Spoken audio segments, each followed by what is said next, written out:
W.F. House presents an unabridged recording of The Best We Could Hope For by Nicola Kraus, narrated by Tessa Flannery.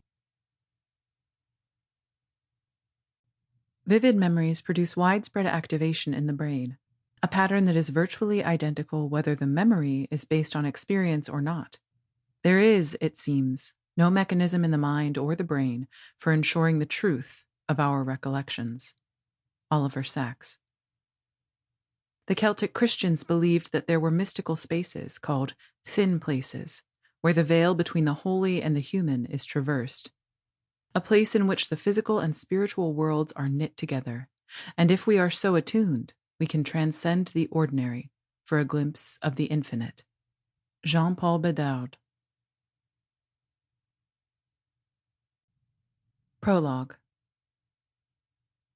In my life, in my allotted time, I bought, used, organized all the prosaic things: food processors, foil, thread, wood polish, baking soda, and yards of wrapping paper.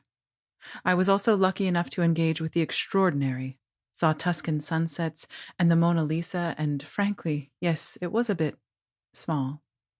Not like the Winged Victory. I loved that statue. The impossible wings, a woman in flight. Every visit my breath caught as it rounded into view, for whatever that's worth. What is it worth? I did all the pedestrian things, the expected things. I dined out and joined clubs and bought sweaters.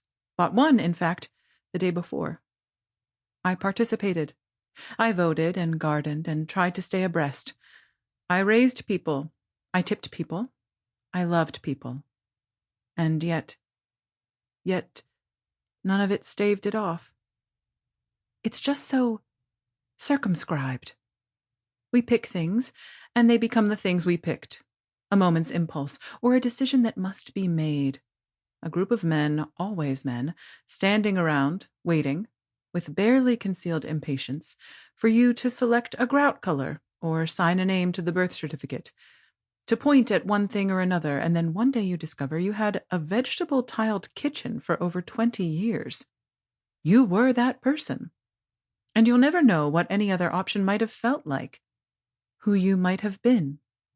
Maybe an alpine pioneer, maybe a businesswoman, maybe someone who picked up the phone and said, "What? I'm sorry. I love you. I miss you." But you didn't. That isn't what you chose. And now my daughter is sitting with all my choices, and she has no idea what to do with. Sample complete. Ready to continue?